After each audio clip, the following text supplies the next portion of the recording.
Assalamualaikum warahmatullahi wabarakatuh. Bersama saya Muhammad Istihori, siswa-siswiku pada hari ini yang saya banggakan dan saya cintai. Bapak akan coba menjelaskan matematika kelas 12, yaitu bab yang pertama. Apa itu bab pertama? Yaitu dimensi 3, mengenal atau mempelajari jarak, terutama pada dimensi 3, dan nanti mungkin akan kita perluas dengan sudut.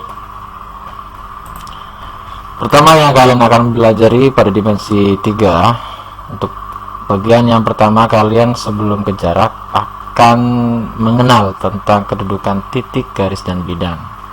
Oke ya, setelah itu kalian akan lebih jauh mempelajari tentang jarak titik, garis, dan bidang. Selanjutnya sudut antara garis dan bidang. Oke, untuk yang pertama yaitu kedudukan titik terhadap garis. Kedudukan titik terhadap garis ini ada 2 poin yang harus kalian perhatikan ya. Jadi poin yang pertama yang akan kalian dapat ketika kedudukan titik terhadap garis ini, ada yang terletak pada garis ya, ada juga yang terletak di luar garis. Nah, gimana kalau yang terletak pada garis? Maka kalau kalian lihat gambar itu, jika titik A dan titik B terletak pada garis L, ini simbol garis L, ada titik A, B, C. Selanjutnya poin yang didapat yaitu terletak di luar garis. Nah, apabila kalian lihat gambar tersebut, titik itu atau titik C yang di sini terletak di luar garis. Oke, ke contoh soal, perhatikan rumus KLMN PQRS. Diketahui titik O merupakan perpotongan antara diagonal KM dan diagonal LN. Tentukan yang A kedudukan titik O terhadap garis KP, yang B kedudukan titik O terhadap garis KM. Dan perhatikan titik O belum ada dan garis KM LN juga belum ada, sehingga kalian harus membuat dulu, yaitu diagonal KM. Oke, selanjutnya LN. Oke, di sini perpotongan titik O-nya ya. Titik O, kalau kalian lihat kedudukan titik O terhadap KP, mana KP? Oke, sini KP. Kalau kalian lihat garis KP ini dengan titik O, berarti apa kedudukannya? Berarti kedudukannya bisa kalian jawab yang A ini, yaitu titik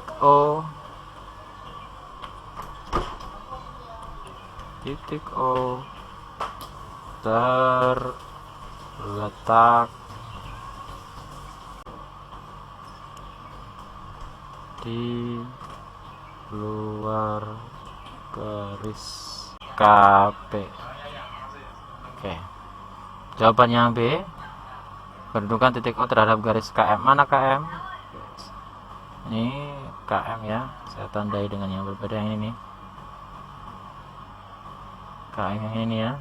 Ini KM, titik O nya di sini, berarti gimana? Oke, bisa kita simpulkan jadi titik O ya,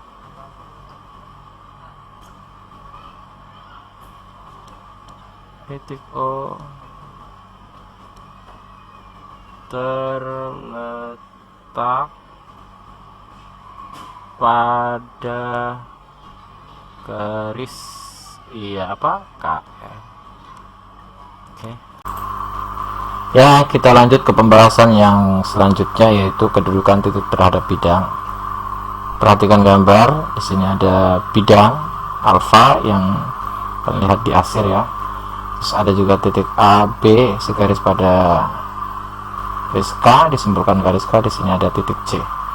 Ada 2 poin yang kalian bisa simpulkan ketika melihat kedudukan titik terhadap bidang ini, bisa terletak pada bidang titiknya ya, atau titik terletak di luar bidang. Artinya kalian bisa simpulkan, gimana kalau misalnya yang terletak pada bidang itu jika titik A dan titik B atau kedua titik itu terletak pada bidang. Nah, kalau yang di luar bidang, kalian bisa lihat titiknya itu berarti di luar bidang. seperti di sini C titiknya di luar bidang alfa. Contoh soal, perhatikan balok berikut. Sekarang lihat balok A, B, C, D, E, F, G, H. Diketahui titik P dan titik Q merupakan titik tengah rusuk EF dan rusuk GH. Tentukan yang pertama kedudukan titik P terhadap bidang ABFE, yang selanjutnya kedudukan titik Q terhadap bidang ADHE. Oke, kita akan coba membahas contoh ini ya, biar kalian mengerti. Di sini ada titik P dan Q yang belum diketahui, di mana letaknya berada di rusuk EF untuk titik P. Ini titik P, berarti yang di sini titik Q, yaitu ya, titik Q. A berada di HG. Pertanyaan yang pertama, kedudukan titik P terhadap bidang ABFE. Mana bidang ABFE? ABFE. Bisa saya bantu untuk memperjelas, saya asir. Oke, ini bidangnya nih, ini bidangnya ya. Di bidang ABF ini titik P ini apa nih kedudukannya?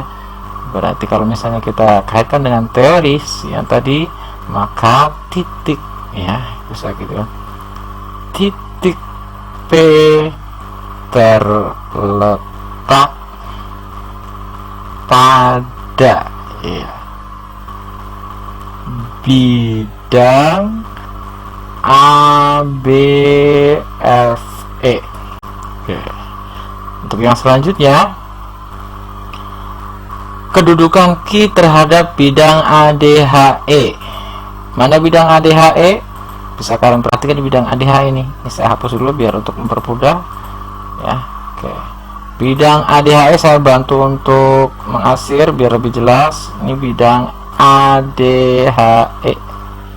Iya, oke, bidang ADHE. Jadi kalau kalian perhatikan titik Q jauh sekali ya. Ini berarti di luar, berarti bisa kita simpulkan jawaban yang kedua. Ini jawaban yang A ya. Jawaban yang kedua berarti titik, iya, titik Q terletak di luar bidang, iya, ADHE. Kita akan mencoba membahas kedudukan garis terhadap garis lain, yaitu lanjutan yang tadi ya. Ada 3 poin yang nanti kalian bisa simpulkan kedudukan garis terhadap garis lain ini. Yang pertama yaitu 2 garis berpotongan. Kalian bisa lihat gambar A ya. Pada gambar A ini ada garis M, ada garis N berpotongan. Garis M dan garis N dikatakan berpotongan karena kedua garis terletak pada bidang alfa dan kedua garis hanya mempunyai satu titik persekutuan. Oke. Nah, ini titik persekutuan, artinya ada titik pertemuan atau perpotongan lah ya. Nah, bisa kalian lihat ya. Selanjutnya yang B, gambar B, 2 garis dikatakan sejajar nih. Pada gambar B, garis P dan garis Q saling sejajar. Garis P dan garis Q dikatakan sejajar karena kedua garis terletak pada bidang alfa dan alfa, tetapi kedua garis tidak mempunyai titik persekutuan. Ya, kalian bisa lihat ya, garis P dan Q. Kalau saya tarik panjang tidak akan ketemu nih. Nah, misalnya nih P dengan Q-nya saya agak miringin sedikit, sehingga kalau saya perpanjang itu ada titik persekutuan. Nah, itu bukan dikatakan garis sejajar. Hati-hati ya. Ya, yang ini agak, yang penting ini kata kuncinya titik, tidak ada titik, tidak mempunyai titik persekutuan. Nah, yang C. Di sini ada 2 garis SR pada bidang alfa dikatakan bersilangan. Pada gambar C, garis R dan garis S saling bersilangan. Garis R bersilangan dengan garis S karena garis R terletak pada bidang alfa, sedangkan garis S menembus bidang alfa. Dengan pengertian lain, kedua garis pada bidang yang berlainan dan kedua garis tidak mempunyai titik persekutuan. Oke, perhatikan contoh. Di sini kalian bisa lihat ada 5 TKLMN. Sebutkan pasangan rusuk yang sejajar, sebutkan rusuk yang memotong rusuk NK. Di sini tidak ada soal persilangan ya, nanti saya akan coba untuk memberikan contoh. Kalau kalian perhatikan pertanyaan yang pertama ya, di sini sebutkan pasangan rusuk sejajar. Ini sangat mudah sekali ya. Jadi kalau kalian lihat rusuk mana yang sejajar, berarti rusuk KL ya, maaf, rusuk KL ya, rusuk KL iya, MN atau sebaliknya lah ya, sama aja.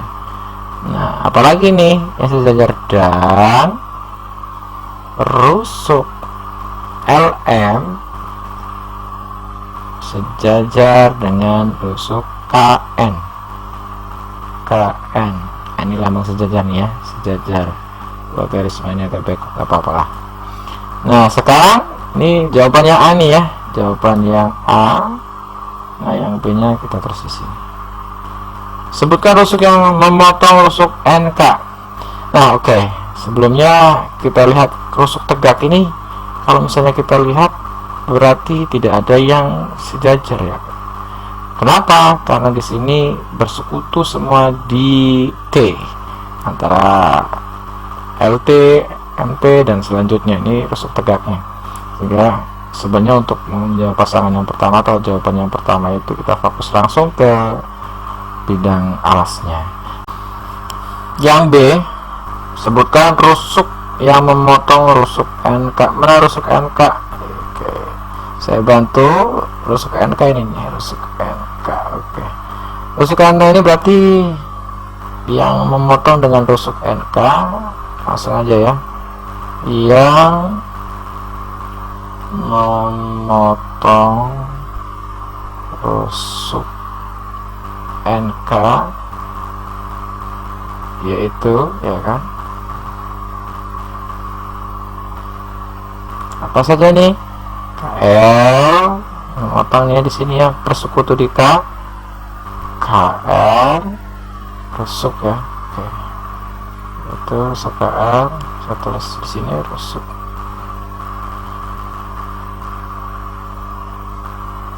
Terus selain KL berarti MN,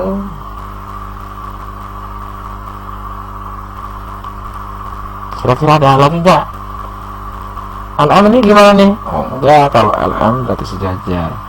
Berarti kita lihat nih, jangan fokus di alas. Oh ada nih ternyata yang bersekutu di K, yaitu rusuk KT atau TK, KT juga boleh. Nah, ada lagi yaitu NT dan NT. Selesai. Kedudukan garis terhadap bidang. Pembahasan yang selanjutnya, perhatikan poin-poin yang nanti didapatkan, ada 3 ya. Untuk poin yang pertama, kedudukan garis terhadap bidang ini akan memperoleh garis terletak pada bidang. Gimana tuh ceritanya? Oke, kalian bisa perhatikan gambar A ya kan, dan garis M, garis M, garis N terletak pada bidang alfa. Oleh karena setiap titik pada garis ini ada terletak pada bidang alfa. Karena apa? Setiap titik pada garis terletak pada bidang alfa, maka garis itu juga terletak pada bidang alfa. Nah, garis sejajar dengan bidang. Pada gambar B kalian perhatikan ada garis K, ada garis L. Oke. Garis terletak pada bidang alfa dan garis R terletak di luar bidang alfa. Oleh karena itu garis R sejajar dengan garis K, maka garis L sejajar dengan bidang alfa. Kalau kalian perhatikan di sini ada juga yang memotong. Ya, ada memotong, ada 2 versi ini ya.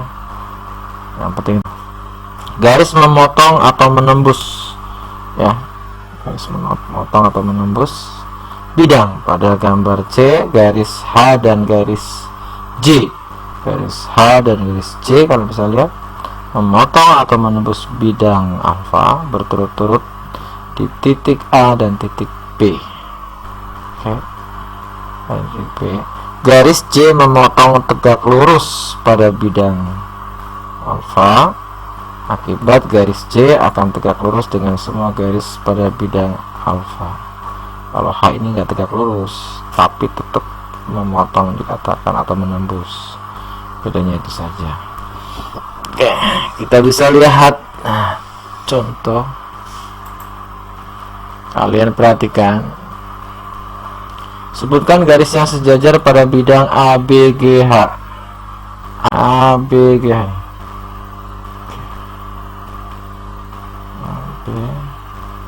Saya bantu dan terlalu ya, ini ABGH. Kalau kalian perhatikan yang sejajar dengan ABGH, garisnya ya, ABGH yang sejajar adalah garis atau rusuk ya, maaf, rusuk atau garis ya, berarti EF dan ada lagi enggak nih? Iya, DC ya, dan DC. Oke, kita membahas pembahasan yang selanjutnya, kedudukan bidang terhadap bidang. Bisa kalian perhatikan ada dua bidang, ada dua gambar ya, A dan B. Terdapat bidang alfa dan bidang beta pada setiap gambar. Kedudukan bidang terhadap bidang lain sebagai berikut. Dua bidang dikatakan sejajar. Pada gambar A, bidang alfa dan bidang beta saling sejajar. Kedua bidang dikatakan sejajar karena tidak mempunyai garis persekutuan, hampir seperti kedudukan garis dengan garis ya.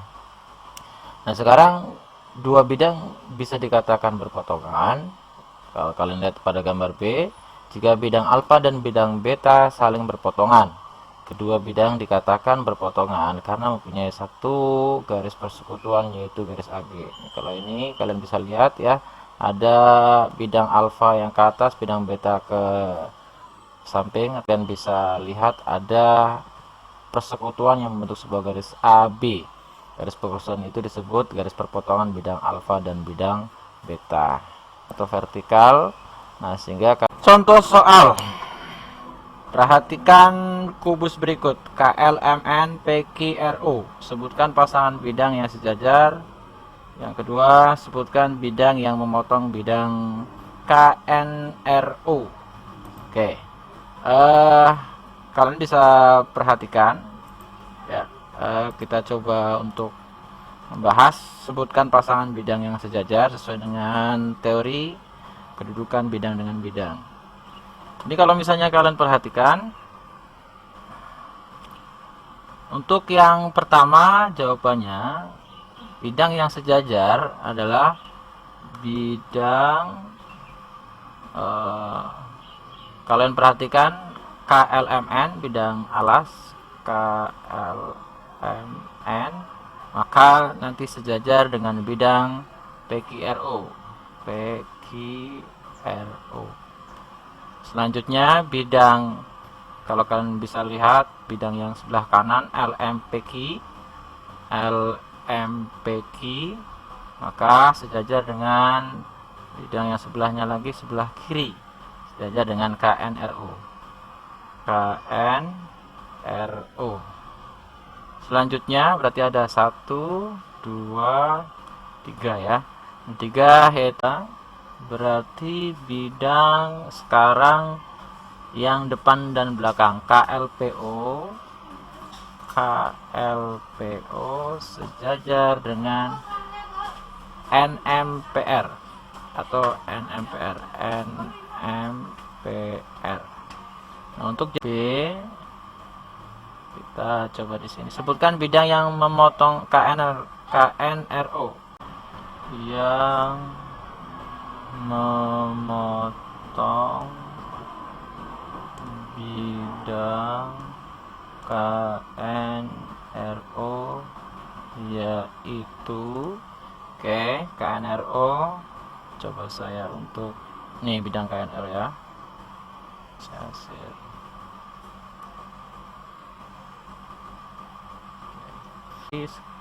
Yang memotong ini di persekutuan di KN. Bidang apa nih? Berarti KLMN. KLMN. Selanjutnya yang bersekutu di bidang di garis ya, di garis KO, berarti bidang KLPO. KLPO. Selanjutnya yang bersekutu di garis OR, berarti PQRO. PQRO. Selanjutnya yang bersekutu atau ya motong atau bersekutu di garis NR, yaitu NMPR. NMPR. Selesai.